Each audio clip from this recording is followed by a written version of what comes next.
तो पहले एपिसोड की शुरुआत में हम व्यूअर्स एक आदमी को देखते हैं जो कुछ सामान लेकर अपने घर आ रहा होता है और तभी उसे एक कॉल आती है।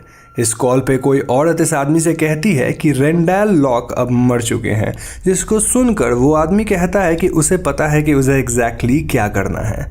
ये आदमी अपने घर के अंदर जाकर कुछ फोटोज और स्केचेस को निकालता है जिसमें कुछ कीज के डायग्राम्स बने हुए थे और फिर वो अपने सेफ से एक की निकालता है। वो उस की को अपने चेस्ट पे स्टैब करके ज़ोर से चिल्लाने लगता है और तभी उसके शरीर में आग लग जाती है जो कि उसके पूरे घर में फैल जाती है।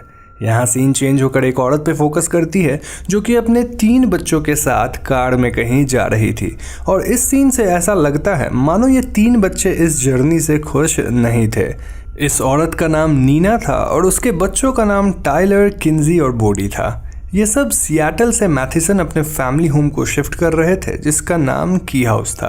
तो मैथिसन पहुंचकर ये सभी एक आइसक्रीम पार्लर के पास रुकते हैं जहां बोडी को एक लड़का दिखता है जो कि उसकी ही तरह एक जीआई जो की डॉल पकड़े हुए था और इस लड़के का नाम रूफस था।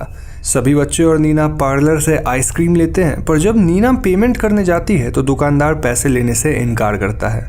उस दुकानदार का कहना था कि वो उन्हें न्यू कमर्स डिस्काउंट दे रहा है और इस बात से किंजी ना खुश होती है। खैर ये सभी कार में वापस अपनी फैमिली होम की हाउस की तरफ बढ़ते हैं जहां उनका स्वागत एक डंकन नामक इंसान करता है जो कि इन बच्चों का अंकल था। डंकन नीना के हस्बैंड का भाई था जो कि बॉस्टन से आया था ताकि वो सभी को की हाउस दिखा सके और उन्हें वहां सेटल होने में मदद कर सके। डंकन सबको की हाउस का एक टूर देता है और नीना नोटिस करती है कि की हाउस को काफ़ी टाइम से रिपेयर नहीं किया गया था जिसके कारण इस घर की हालत कुछ ठीक नहीं थी। अब दोस्तों अभी तक आपने ये बात नोटिस कर ही ली होगी कि नीना के हस्बैंड इनके साथ नहीं थे और ऐसा इसीलिए क्योंकि नीना के हस्बैंड मर चुके थे।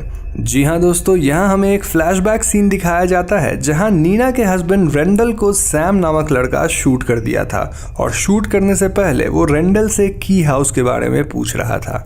इस दुर्घटना के वक्त टाइलर डोर पे ही था लेकिन वो कुछ कर नहीं पाया और इस बात को टाइलर आज तक रिग्रेट करता था। खैर प्रेजेंट में हम बॉडी को की हाउस के बाहर देख पाते हैं जहां वो ग्राउंड्स की पिक्चर्स एक पोलारॉइड कैमरा में ले रहा था।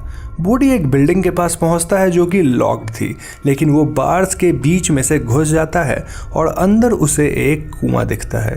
बॉडी कुएं के अंदर झांकता है और वेल की तस्वीर खींचता है पर वो पिक्चर वेल के अंदर गिर जाती है। लेकिन अचानक बॉडी नोटिस करता है कि उसकी पिक्चर अपने आप ही वेल के ऊपर आ गई थी और वो वेल के अंदर फिर से झांकता है। बॉडी पूछता है कि क्या वहाँ कोई है तो वेल के अंदर से एक औरत की आवाज़ आती है जो कि बॉडी से कहती है कि वो उसकी एको है। इस औरत की आवाज़ को सुनकर बॉडी काफ़ी डर जाता है और वो यहाँ से भाग निकलता है। वहीं घर के अंदर नीना और डंकन बातें कर रहे होते हैं और डंकन नीना से पूछता है कि वो उस पुराने घर में क्यों रहना चाहती है।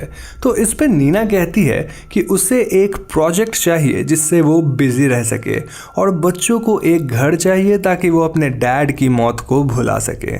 इसी कॉन्वर्सेशन में डंकन नीना से कहता है कि रेंडल कभी इस घर को बेचना नहीं चाहता था और तभी टाइलर वहाँ आके उनसे कहता है कि बॉडी बहुत डरा हुआ है। सभी लोग बॉडी के पास जाते हैं और बॉडी कहता है कि उसे वेल में से एक औरत की आवाज़ आई है पर सभी लोग उसकी बात को इग्नोर कर देते हैं। तो अगली सुबह बच्चे स्कूल के लिए निकल रहे थे और डंकन भी बॉस्टन के लिए निकलने वाला होता है। इस सीन में हम व्यूअर्स देखते हैं कि डंकन की हाउस में बिल्कुल भी रहना नहीं चाहता था and he wanted to avoid it at all costs. Anyway school में किंजी नोटिस करती है कि स्कूल की लड़कियां उसके बारे में बातें कर रही थी और सभी लोग उसको सिंपैथाइज कर रहे थे क्योंकि उसके डैड की डेथ हो गई थी। किंजी सबको अवॉइड करके अकेले लंच कर रही होती है और तभी वहाँ स्कॉट आ जाता है जिसे किंजी ने आइसक्रीम पार्लर में देखा था। स्कॉट किंजी के साथ लंच करता है और वो उसको उनके ग्रुप सवीनी स्क्वाड के साथ हैंग आउट करने के लिए बुलाता है। वहीं दूसरी तरफ टाइलर आइस सॉकर की टीम के लिए ट्राई आउट कर रहा था और वो वहाँ जैवी और ब्रिंकर नामक लड़कों से मिलता है जो कि उसे एक पार्टी में इनवाइट करते हैं। Back in the key house body अकेले घर को एक्सप्लोर कर रहा था और नीना ग्रोसरीज लाने बाहर गई थी। बॉडी को घर में से कुछ अजीब आवाज़ें आती है और वो वापस उस वेल के पास जा पहुंचता है। बॉडी वेल के अंदर झांकता है और वो उस अनजान औरत जिसे हम एको नाम से बुलाएंगे उससे बातें करने की कोशिश करता है। यहाँ हम भी उस एको को वेल के अंदर देखते हैं जो कि बॉडी को बताती है कि की हाउस में ढेर सारी कीज हैं जो कि मैजिकल है। एको बॉडी को एक एनीवेयर की के बारे में बताती है जो किसी को भी उसके मन चाहे जगह पर ले जा सकती है और इस की में 6 इंटरकनेक्टेड सर्कल्स बने हुए हैं। एको बॉडी से ये भी कहती है कि ये की सिर्फ स्पेशल लोगों को ही मिलते हैं और वो बॉडी को वार्न करती है कि वो अपने घर वालों को इस बारे में कुछ न बताए। बॉडी उसकी बात मान लेता है और वो वहाँ से चला जाता है। घर में बॉडी किन्जे के रूम में जाता है और उसे किन्जे के ब्रेसलेट में छुपी एनीवेयर की मिल जाती है। बॉडी इस की को ट्राई करने के लिए आइसक्रीम पार्लर में जाने की इच्छा जाहिर करता है और जब वो ये की किन्जे के वार्डरोब वाले डोर में डालकर खोलता है तो वो खुद को स्कॉट के आइसक्रीम पार्लर में पाता है। बॉडी वहाँ से आइसक्रीम लेकर वापस आ जाता है और तभी किन्जे भी अपने कमरे में आती है। किन्जी बॉडी पे बहुत गुस्सा होती है क्योंकि बॉडी ने उसके ब्रेसलेट को तोड़ दिया था और ये ब्रेसलेट किन्जी को रेंडाल ने दिया था। बॉडी किन्जी से अपने आइसक्रीम पार्लर में जाने वाली बात बताता है एंड एज यूजुअल किन्जी उसकी बातों का भरोसा नहीं करती।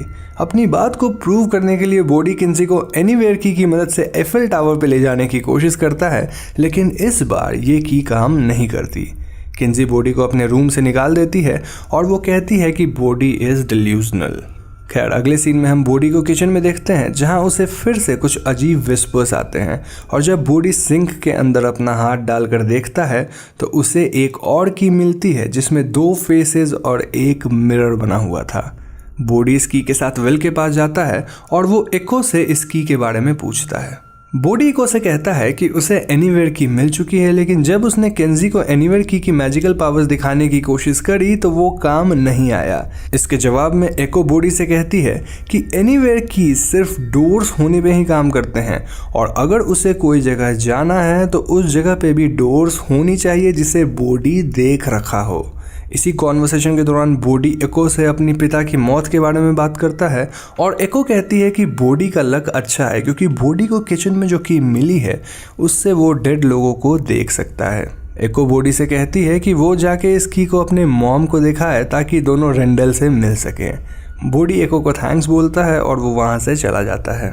वहीं दूसरी तरफ टाइलर अपने दोस्तों की पार्टी में एक लड़की से मिलता है जिसका नाम जैकी था और इन दोनों के बीच थोड़ी बहुत बॉन्डिंग होती है। इतने में जैकी की दोस्त एडन वहां आकर टाइलर से बातें करने लगती है जिसके कारण जैकी वहां से चली जाती है। एडन और टाइलर काइंड ऑफ इंटीमेट होने वाले थे लेकिन टाइलर को अपने पिता के कातिल सैम की विजन आती है जो कि उसको उसके डैड की डेथ के लिए ब्लेम कर रहा था। इस विजन से टाइलर काफ़ी डिस्टर्ब होता है और वो वहाँ से चला जाता है। इसी बीच किन्जी स्कॉट के पास पहुंचती है जहां उसे स्कॉट के फ्रेंड जेडी और डग मिलते हैं। ये सब मूवीज़ देखने लगते हैं और तभी मूवी की एक सीन किन्जी की मेमोरी को ट्रिगर कर देती है और किन्जी फ्लैशबैक में जाकर अपने डैड की मर्डर वाली बात याद करती है। दोस्तों जब रेंडल का कत्ल हो रहा था तो किन्जी अपने छोटे भाई बॉडी को लेकर घर में छुप गई थी और ये बात किन्जी को गिल्टी फील करवा रही थी। किन्जी भी डिस्टर्ब होकर अपने घर की तरफ निकल जाती है। रास्ते में किन्जी को टाइलर मिलता है और दोनों एक साथ की हाउस लौटते हैं। घर में बॉडी उस की को लेकर अपने कमरे में रखे एक मिरर में लगे लॉक को खोलता है पर जब वो डोर ओपन करता है तो उसे वहाँ कुछ नहीं मिलता। तभी लॉक से कुछ अजीब आवाज़ें आने लगती है और बॉडी को मिरर में ही एक की होल मिलती है जो कि अपने आप ही बन गई थी। बॉडी इस की होल में चाबी डालता है और तभी बॉडी को मिरर में उसके जैसा ही एक लड़का दिखता है जो कि उसे मिरर के अंदर आने के लिए इशारा कर रहा था। बॉडी घबरा जाता है और वो अपनी मॉम नीना को बुलाता है। जब नीना मिरर में देखती है तो उन्हें भी उनकी तरह ही एक औरत दिखती है जो कि उन्हें मिरर में आने के लिए इशारा कर रही थी। बॉडी नीना से रुकने के लिए कहता है पर नीना मिरर के अंदर चली जाती है और मिरर के अंदर नीना को कई सारे और मिरर्स दिखते हैं। नीना को उन मिरर्स में उनकी कई सारी परछाइयाँ दिखती हैं जिससे वो घबरा जाती है। जब वो एक मिरर को छूती है तो वो मिरर टूट जाती है और यहाँ हम व्यूअर्स समझ पाते हैं कि नीना इस मिरर वर्ल्ड के अंदर फंस चुकी है। बाहर बॉडी नीना के लिए चिल्ला रहा होता है और अंदर भी नीना हेल्प के लिए चिल्लाती है। बॉडी मदद मांगने के लिए कुएं के पास जाता है और वो एको को बुलाता है। एको अचानक से बॉडी के सामने आकर कहती है कि वो बॉडी की मदद करेगी अगर बॉडी उसे एनीवेयर की देगा। बॉडी फौरन ही एनीवेयर की एको को दे देता है और एको रिवील करती है कि मिरर वाली की लोगों को ट्रैप करती है, जहां से निकलना काफ़ी मुश्किल होता है। कई लोग तो ट्रैप होकर मर चुके हैं और वो ये चाल बॉडी से एनीवेयर की लेने के लिए चली थी। इतना कर एको एनीवेयर की को एक डोर में डालती है और वो कहीं चली जाती है। जब बॉडी उस डोर को खोलता है तो उसे वहाँ सिर्फ कुछ टूल्स और एक रोप मिलती है। बॉडी इस रोप को लेकर की हाउस में वापस आता है और वहाँ उसे टाइलर और किंजी मिलते हैं। बॉडी फौरन ही उन्हें नीना के बारे में बताता है, पर वो बॉडी को सीरियसली नहीं लेते। बॉडी उन्हें मिरर के पास ले जाता है और जब टाइलर खुद को मिरर में देखता है तो उसे भी उसकी ही परछाई दिखती है जो कि उसे मिरर के अंदर बुला रही थी। टाइलर मिरर के अंदर जाने वाला होता है, पर बॉडी उसे ऐसा करने से रोकता है। बॉडी टाइलर को वो रस्सी देता है ताकि टाइलर रस्सी बांध के मिरर के अंदर जा सके। टाइलर रस्सी बांधकर मिरर के अंदर जाता है और वहाँ उसे नीना की कई सारी परछाइयाँ दिखती है। टाइलर और नीना अपनी आंखें बंद करके एक दूसरे की आवाज़ को फॉलो करते हैं, जिससे वो एक दूसरे से मिल जाते हैं। बाहर से किंजी और बॉडी रोप को खींचते हैं, जिससे टाइलर और नीना मिरर से बाहर निकल पाते हैं। बॉडी फौरन ही मिरर से वो की निकाल लेता है और वो सबसे कहता है कि ये कीज मैजिकल हैं। टाइलर और किंजी इस इंसिडेंट से काफ़ी डर गए थे, पर सरप्राइजिंगली मिरर से बाहर निकलने के बाद नीना को कुछ याद ही नहीं था। फर्स्ट एपिसोड की लास्ट सीन में हम व्यूअर सैम को एक प्रिजन में देखते हैं, जिससे मिलने एको आई होती है और इन दोनों को देखकर ऐसा लगता है मानो ये दोनों एक दूसरे को पहले से ही जानते हैं। फर्स्ट एपिसोड यहीं पे ख़त्म हो जाती है। तो एपिसोड 2 की शुरुआत में हम व्यूअर्स बॉडी को अपनी नोटबुक में ड्राइंग्स बनाते देखते हैं। बॉडी एको की ड्राइंग्स बनाता है और वो उससे एनीवेयर की वापस लेने के बारे में सोच रहा था। तभी वहाँ नीना आती है और हम व्यूअर्स को पता चलता है कि नीना को मिरर के अंदर जाने वाली बात अब तक याद नहीं आई थी, जबकि उनके तीनों बच्चों को ये बात याद थी। इसके बाद किंजी और बॉडी लास्ट नाइट के बारे में बातें करने लगते हैं और किंजी को ऐसा लगता है कि मे बी वो लोग हैलुसिनेट कर रहे हैं। बॉडी फिर से किंजी को मिरर में की लगाकर दिखाता है, जहां किंजी को अपनी क्रीपी परछाई दिख रही थी और टाइलर फौरन ही इस की को मिरर से बाहर निकाल लेता है। किंजी बॉडी से एनीवेयर की के बारे में पूछती है और बॉडी उनसे झूठ बोल देता है कि उसने की को खो दिया है। ये बात सुनकर टाइलर बॉडी से मिरर वाली की भी ले लेता है और वो किंजी के साथ स्कूल के लिए निकल जाता है। इसके ठीक बाद बॉडी को घर के कपबोर्ड से आवाज़ें आती है, जहां उसे वैक्यूम क्लीनर मिलता है और इस वैक्यूम क्लीनर के अंदर एक नई की थी। यहाँ सीन चेंज होकर टाइलर और किंजी पे फोकस करती है, जो कि अपने स्कूल फ्रेंड जैवी और ब्रिंकर के साथ थे। ब्रिंकर टाइलर को एडन के नाम से चिढ़ा रहा था, लेकिन टाइलर जैकी की तरफ ज़्यादा अट्रैक्टेड था। अब दोस्तों, ये प्यार वगैरह की पर्सनल स्टोरी कुछ खास नहीं है, तो इसे मैं बहुत ही शॉर्ट में कवर करूँगा ताकि आपका भी समय बचे और हम स्टोरी के मीट पे ध्यान दे सके। खैर, की हाउस में नीना से मिलने एली आती है, जिसका बेटा रुफस की हाउस के ग्राउंड्स की देखभाल करता था। दोस्तों, रुफस वही लड़का है जिसे बॉडी ने पहले एपिसोड में आइसक्रीम पार्लर के बाहर देखा था। एली नीना को मैथेसन में वेलकम करती है और वो ये भी बताती है कि वो टाइलर और किंजे के स्कूल में पार्ट टाइम स्पोर्ट्स टीचर है। एली रेंडल की स्कूल फ्रेंड भी थी and this was shocking for Nina, क्योंकि रेंडल ने उसे एली के बारे में कभी कुछ बताया ही नहीं था। तभी नीना को स्कूल से फ़ोन आती है कि स्कूल की फ़ीस पे नहीं हुई है और एली भी वहाँ से चली जाती है। इसी बीच बॉडी उस नए की को घर के डिफरेंट डोर्स में ट्राई करता है टू सी कि ये नई की क्या मैजिक करती है, पर ये की काम नहीं कर रही थी। बॉडी घर के बाहर जाता है, जहां उसे रुफस मिलता है और जब बॉडी रुफस से वेपन्स के बारे में पूछता है तो रुफस उसे एक ट्रैप देता है, जो कि बाहर शेड में रखा गया था। दोस्तों, बॉडी इको को पकड़ना चाहता था, इसलिए वो वेपन्स वगैरह के बारे में रुफस से पूछ रहा था। वहीं दूसरी तरफ हम व्यूअर्स एको को देखते हैं, जो कि एनीवेयर की को लेकर डिफरेंट प्लेसेस जाती है, जहां वो खाना खाती है, कपड़े और ज्वेलरी चुराती है एंड फाइनली वो एक क्लब में एक लड़के के साथ इंटीमेट होती है। ये सब करने के बाद एको उस लड़के को चोक करके जान से भी मार डालती है और इन सीन्स को देखकर हम क्लियरली समझ पाते हैं कि एको बुरी औरत है और एनीवेयर की बहुत ज़्यादा पावरफुल है। खैर, सीन शिफ्ट होकर स्कूल में किंजी पे फोकस करती है, जहां वो अकेली लंच कर रही थी और तभी स्कॉट उसके पास आता है। स्कॉट किंजी से माफ़ी मांगता है और वो उसे अपने छोटे से फिल्म की शूटिंग पे इनवाइट करता है। दूसरी तरफ नीना स्कूल में फ़ीस पे करती है और उसे वहाँ टाइलर के इंग्लिश टीचर जो रिजवे मिलते हैं और वो बताते हैं कि वो रेंडल को भी पढ़ाया करते थे। इस कॉन्वर्सेशन में जो किसी हादसे के बारे में भी बोलते हैं, जो कि रेंडल और उसके दोस्तों के साथ हाई स्कूल में हुआ था एंड नीना फिर से काफ़ी अपसेट होती है, क्योंकि रेंडल ने उसके साथ इस हादसे के बारे में कुछ भी शेयर नहीं किया था। तो अगले सीन में हम टाइलर को जैकी से बातें करते देख पाते हैं और इस कॉन्वर्सेशन के दौरान जैकी को ऐसा लगता है कि टाइलर अच्छा लड़का नहीं है। इस कॉन्वर्सेशन के बाद हम टाइलर की एक फ्लैशबैक भी देखते हैं जहां रेंडल ने टाइलर से सैम के ऊपर नज़र रखने और उससे बात करने को कहा था। अब रेंडल ने पास्ट में टाइलर से ऐसा करने को क्यों कहा था, इसके बारे में हमें अभी कुछ भी नहीं बताया जाता। वहीं दूसरी तरफ बोडी अपनी की को लेकर एक लॉकस्मिथ के पास जाता है और वह पूछता है कि क्या उन्हें ऐसे कीज के बारे में कुछ पता है। तो वो लॉकस्मिथ कहता है कि ये की 17th सेंचुरी की लगती है और वो बोडी को अपनी कुछ पुरानी नॉर्मल कीज दे देता है। इसी बीच बोडी नोटिस करता है कि उस लॉकस्मिथ के गले में अपने आप ही एक की होल बनती है विच रिप्रेजेंटेड कि बोडी की नई की किसी इंसान के गले में लगेगी। तो यहाँ से सीन चेंज होकर वापस नीना पे फोकस करती है जो कि एली को की हाउस में चाय पे इनवाइट करती है।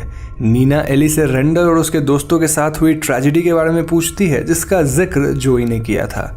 एली बताती है कि हाई स्कूल ग्रेजुएशन के बाद उनके 3 दोस्तों की मौत हो गई थी और वो तीनों डूबकर मारे गए थे।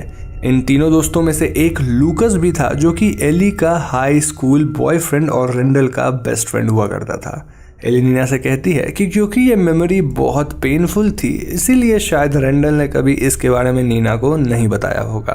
खैर नेक्स्ट सीन में हम बोडी को एक ट्रैप सेट करते देखते हैं ताकि वो उस ट्रैप को यूज करके एको को पकड़ सके। इस ट्रैप में बोडी उस की को भी रख देता है एज ए फॉर्म ऑफ बेट। यहाँ बोडी एक मिरर से अपने गर्दन के पीछे देखता है जहाँ उसे एक की होल दिखती है, पर बोडी अपने गर्दन के की होल में मैजिकल की को नहीं डालता। कुछ ही देर बाद वहाँ एको एक बड़े से टेडी के साथ आती है और वो बोडी से पूछती है कि क्या उसे कुछ और कीज मिले। एको की नज़र बोडी के बनाए ट्रैप पे पड़ती है और इसे देखकर वो काफ़ी गुस्सा हो जाती है। एको टेडी को ट्रैप में डालती है जिससे टेडी का सर उस ट्रैप में फंस जाता है और वो बोडी को वार्न करती है कि अगली बार उसे कीज चाहिए और अगर बोडी ने ट्रैप बनाने जैसी हरकत दोबारा की तो वो बोडी को चोट पहुँचाएगी। इतना कह के एको एनीवेयर की से कहीं चली जाती है और बोडी काफ़ी डर गया था। वहीं दूसरी तरफ हम व्यूअर्स कुछ रैंडम सीन्स देखते हैं जिनसे हमें पता चलता है कि किन्जे और टाइलर को अपने पिता की काफ़ी याद आती थी और वो लोग कुछ भी करते वक्त एकदम से अपने पिता की मौत को याद करके फ्रीज हो जाते थे। इसके अलावा मैथसन टाउन में की हाउस काफ़ी फेमस थी और यहाँ के लोग लॉके परिवार को काफ़ी मानते थे। अंकल डंकन की एक सीन से हमें पता चलता है कि उनका बचपन की हाउस में काफ़ी सैड था जिस वजह से उन्हें की हाउस की ज़्यादातर बातें याद नहीं थी। नाउ कमिंग बैक टू बोडी, हम उसे मैजिकल की को अपने गर्दन में डालते देख पाते हैं और उसके ऐसा करते ही बोडी सेम प्लेस पे फ्रीज हो जाता है और उसकी जगह एक दूसरा बोडी रूम में खड़ा था। दूसरा बोडी रूम में रखे एक बड़े से ट्रंक को खोलता है और वो ट्रंक के अंदर के नज़ारे को देखकर एकदम खुश हो जाता है। रूम के बाहर से किन्जी और टाइलर की नज़र बोडी के फ्रोजन बॉडी पे पड़ती है और वो दोनों बोडी के रूम में जाते हैं। तभी अचानक बोडी ट्रंक के बाहर से निकलकर टाइलर और किन्जी से कहता है कि उन्हें ट्रंक के अंदर आकर देखना चाहिए और इतना कहकर वो ट्रंक में वापस चला जाता है। एपिसोड 2 यहीं पे ख़त्म हो जाती है। तो दोस्तों एपिसोड 3 की शुरुआत में हम व्यूअर्स टाइलर और किन्जे को बोडी के पीछे पीछे उस ट्रंक में जाते देखते हैं और बोडी बताता है कि वो तीनों अभी बोडी के माइंड में हैं। जी हाँ दोस्तों, इस मैजिकल की मदद से एक इंसान अपने शरीर को छोड़कर अपने माइंड के अंदर जा सकता है और हर इंसान का माइंड एक पर्टिकुलर शेप और फॉर्म लेता है। बोडी का माइंड एक आर्केड का फॉर्म लिया हुआ होता है और बोडी बताता है कि यहाँ लोगों की फीलिंग्स भी इंसानी रूप ले सकती है। ये तीनों भाई बहन बोडी के हैप्पीनेस को ग्ली के फॉर्म में देखते हैं जो कि बिल्कुल बोडी की तरह दिखता था। वहाँ बोडी को एक जैक इन द बॉक्स मिलता है और जब बोडी इसे खोलता है तो तीनों भाई बहन खुद को बोडी की एक मेमोरी में पाते हैं। बोडी के मेमोरी में उसके पिता रेंडल थे जिन्हें ये लोग देख तो पाते हैं लेकिन छू नहीं पाते। इस मेमोरी में रेंडल बोडी को एक कहानी बता रहे होते हैं जिसमें कुछ शिपमेट्स एक आइलैंड में फंस गए थे जिन्हें एक ट्रेजर चेस्ट भी मिला था। ये शिपमेट्स उस ट्रेजर को घर ले जाना चाहते थे पर एक सी मॉन्स्टर उन्हें रोक लेता है। इतने में मेमोरी खत्म हो जाती है क्योंकि पास्ट में बोडी ये कहानी सुनते सुनते सो गया था। किन्जे का कहना था कि स्टोरी की हैप्पी एंडिंग होती है क्योंकि उसने ये कहानी रेंडल से बचपन में सुनी है, लेकिन टाइलर का कहना था कि स्टोरी की एंडिंग अच्छी नहीं होती और उसने भी बचपन में ये कहानी रेंडल से सुन रखी है। एनीवेज रियल वर्ल्ड में सभी बोडी के माइंड से बाहर निकलते हैं और बोडी उस हेड की को अपने नेक से निकाल लेता है। टायलर और किंजी उसे पूछते हैं कि उसे ये की कहाँ से मिला, तो बोडी कहता है कि कीज उसे विस्पर करके अपने पास बुलाते हैं। बोडी चाहता है कि टायलर और किंजी भी अपने माइंड में जाकर देखे, पर वो इस बात से इनकार कर देते हैं। टायलर कहता है कि वो हेड की और मिरर की को अपने पास रखेगा क्योंकि वो बोडी को ट्रस्ट नहीं कर सकता, पर किंजे कहती है कि वो भी एक की रखेगी। बोडी यहाँ इको के बारे में इन दोनों को बताता है और ये सुनकर टायलर मिरर की और किंजी हेड की को अपने पास रख लेती है। मीनवाइल एक कैफे में एको एक स्ट्रेंजर के लैपटॉप पे किसी मार्क चो को ढूंढ रही होती है और उसे चो के घर का पता डिजिटल मैप से मिल जाता है। एको एनीवेयर की से चो के घर पहुंच जाती है और वो रियलाइज करती है कि चो का घर अब पूरी तरह से जल चुका था। दोस्तों, ये वही घर है जिसे हमने एपिसोड 1 के बिगिनिंग में जलते हुए देखा था। खैर, एको को इस घर के बाहर कुछ बच्चे मिलते हैं जिनमें से एक के पास चो की वो की थी जिससे उसने खुद को आग लगा लिया था। एको उस बच्चे से कहती है कि वो उसे अपने की मैजिकल पावर्स दिखाएगी और एको एनीवेयर की से एक सबवे के प्लेटफॉर्म का डोर खोलती है। ये देखकर बच्चा एक्साइटेड हो जाता है, पर तभी एको उससे फायर की छीन कर उस बच्चे को ट्रेन के सामने धक्का दे देती है। बाकी के बच्चे ये सब देखकर काफ़ी डर जाते हैं और वो वहाँ से भाग निकलते हैं। इसी बीच स्कूल में स्कॉट किंजी को एक डेट के लिए बुलाता है, जिसके जवाब में किंजी उसे मे बी बोलती है। अगले सीन में हम लॉके फैमिली को देखते हैं जो टाइलर के आइस हॉकी के मैच को देखने आए थे। मैच में टाइलर टीम में तो था, बट वो एक्स्ट्राज में था और वो खेलने के लिए इम्पेशेंट होता जा रहा था। तभी चैड नाम का एक बंदा बैरिकेड से टकरा जाता है और अल्टीमेटली टाइलर की टीम 6 गोल से हार जाती है। टाइलर इस बात से काफ़ी अपसेट था क्योंकि उसे खेलने का मौका तक नहीं मिला और वो नीना से कहता है कि वो जैवी के घर जा रहा है। टाइलर कार के पास जैकी को देखता है और ये दोनों एक दूसरे से बातें करने लगते हैं। इसी दौरान जैकी और टाइलर देखते हैं कि चैड कुछ लड़कियों को अप्रोच करता है, इंक्लूडिंग किंजी, और चैड के हरकत कुछ ठीक नहीं होते, जिस वजह से टाइलर और उसकी लड़ाई हो जाती है। इस फाइट के दौरान टाइलर को सैम का चेहरा चैड के फेस पर दिखता है, जिसके कारण वो चैड को बहुत ज़्यादा मारता है। टाइलर की इस हरकत के कारण उसे सस्पेंशन ऑर्डर्स मिलते हैं और वो उस दिन को याद करता है जब वो और सैम बॉन्ड कर रहे थे। उनके इस कॉन्वर्सेशन में दोनों अपने डैड्स की बुराई कर रहे थे और टाइलर जोकिंगली सैम से कहा था कि he should kill Randall. Present में टाइलर को लोगन दिखता है और लोगन टाइलर को एडवाइस करता है कि उसे अपने गुस्से पर काबू पाना चाहिए, वरना यह गुस्सा उसको डिस्ट्रॉय कर सकता है। एनीवेज, नेक्स्ट डे किंजी और टाइलर आपस में बातें करते हैं और किंजी टाइलर से कहती है कि she wants to go inside her head. Tyler भी किंजी के हेड में जाना चाहता था और किंजी टाइलर को वार्न करती है कि वो उसके माइंड में कुछ लेने की कोशिश नहीं करेगा। तो ये दोनों किंजी के माइंड में जाते हैं जो कि एक मॉल के फॉर्म में था और वहाँ सब कुछ एकदम ऑर्गेनाइज थी। किंजी अपने डैड की मेमोरीज देखना चाहती थी जो कि एक मल्टी कलर्ड रूम में थी और इस रूम की कलरफुल बॉक्सेस उसकी मेमोरीज को रिप्रेजेंट करती थी। किंजी एक बॉक्स को उठाती है जिसमें उसे एक मेमोरी दिखती है और इस मेमोरी में रेंडल छोटी सी किंजी को एक बेड टाइम स्टोरी सुना रहे थे। दोस्तों, ये वही कहानी थी जो रेंडल बोडी के मेमोरी में उसे सुना रहे थे। किंजी के वर्जन में वो सी मॉन्स्टर देखता है कि एक शिपमेट ने कितने अच्छे काम किए हैं, जिससे वो उसके सारे फ्रेंड्स को वापस जिंदा कर देता है और उन्हें एक हैप्पी एंडिंग मिल जाती है।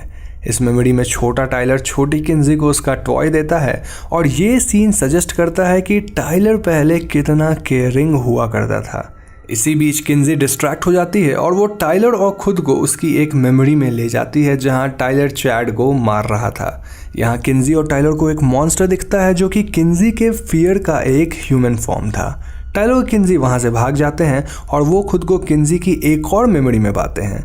ये मेमोरी किंजी की सियाटल वाली मेमोरी थी जहाँ किंजी और बोडी सैम से छुपे हुए थे।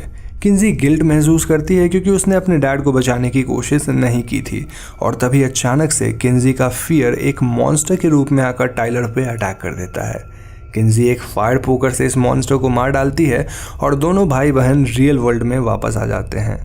रियल वर्ल्ड में आने के बाद वो देखते हैं कि टाइलर का स्क्रैच जो कि किंजी के फियर वाले मॉन्स्टर के कारण हुआ था वो रियल वर्ल्ड में भी टाइलर के बॉडी पे विजिबल है। खैर, टाइलर अपने रूम में जैकी का इंस्टाग्राम अकाउंट देख रहा होता है और गलती से वो उसकी एक पिक्चर को लाइक कर देता है।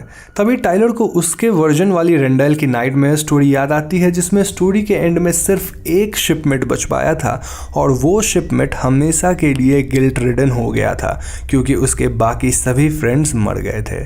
टाइलर को याद आता है कि रेंडल ने उसे स्टोरी के बाद ये बताया था कि इंसान का पास्ट हमेशा उनके साथ रहता है और वो उस पास्ट से भागना चाहेंगे पर ऐसा करना पॉसिबल नहीं होता।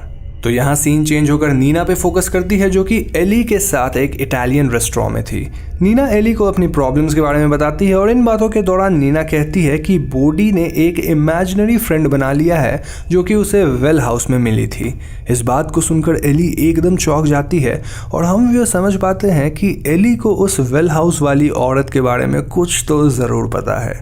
अब दोस्तों, अगर आप कंफ्यूज हो रहे हैं कि यहाँ कौन से वेल हाउस वाली औरत की बातें हो रही है, तो मैं आपको बता दूं कि यहाँ एको की बातें हो रही है। मीनवाइल की हाउस में बोडी कुकीज़ खा रहा था जब उसे फिर से कुछ आवाज़ें सुनाई देती है। बोडी इन विस्पर्स को फॉलो करते हुए एक पोर्ट्रेट के पास पहुंचता है जहां उसे एक नई की मिलती है। इस की में एक स्कल बना हुआ था और बोडी इसे अपने स्टडी रूम के डोर पे ट्राई करता है। डोर ओपन करने के बाद जैसे ही बोडी अपना पैर बाहर रखता है कि उसकी आत्मा उसके शरीर से बाहर निकल जाती है। जी हाँ दोस्तों, बोडी का घोस्ट की हाउस के चारों तरफ फ्लोट करते हुए एक ग्रेवयार्ड तक पहुंच जाता है जहां उसे चैम्बरलेन लॉक नाम का एक घोस्ट मिलता है। ये घोस्ट बोडी के घोस्ट को बताता है कि वो उसके पिता रेंडल के ग्रेट ग्रैंडफादर हैं और वो बोडी को रेंडल और डंकन की कहानियां सुनाते हैं जो कि मैजिकल कीज़ को यूज़ करके की हाउस में काफ़ी मस्तियाँ किया करते थे। खैर, तभी बोडी नोटिस करता है कि शायद उसकी मॉम वापस आ चुकी है और वो चैम्बरलेन लॉक के घोस्ट से अलविदा लेता है। बोडी का घोस्ट की हाउस वापस आता है और उसे वेल हाउस के पास एली दिखती है जिसके पास वेल हाउस की थी। बोडी देखता है कि एली वेल हाउस का डोर खोलती है और वो वेल के अंदर झांक कर लूकस का नाम पुकारती है, लेकिन वेल के अंदर से कोई आवाज़ नहीं आती। अब अगर आपको याद हो तो लूकस वो है जो कि एली का बॉयफ्रेंड और रेंडल का बेस्ट फ्रेंड हुआ करता था और एली ने ही बताया था कि लूकस मर चुका है। खैर, की हाउस में टाइलर बोडी को ढूंढ रहा होता है और उसे बोडी की बॉडी मिलती है जिससे उसे लगने लगता है कि बोडी इज डेड। पर तभी बोडी का घोस्ट आता है और बोडी की बॉडी जीवित हो जाती है। बोडी टाइलर से कहता है कि वो उनके great great grandpa Chamberlain lock के घोस्ट से मिला है और बोडी सारी बातें टाइलर को बताता है। टाइलर बोडी को उसके रूम में ले जाता है और वो सोचने लगता है कि अगर उसके पिता ये मैजिकल कीज़ के बारे में जानते थे और इन कीज़ को यूज़ भी करते थे तो उन्होंने कभी भी अपने बच्चों को इन कीज़ के बारे में क्यों नहीं बताया। वो बोलता है कि शायद रेंडल ये नहीं चाहते थे कि बच्चे इन कीज़ को यूज़ करें, पर बोडी सजेस्ट करता है कि शायद उनके पिता रेंडल भी एको से डरते थे। टाइलर बोडी को तसल्ली देता है कि किंजी और वो हमेशा बोडी की देखभाल करेंगे और उसे कभी अकेला नहीं छोड़ेंगे।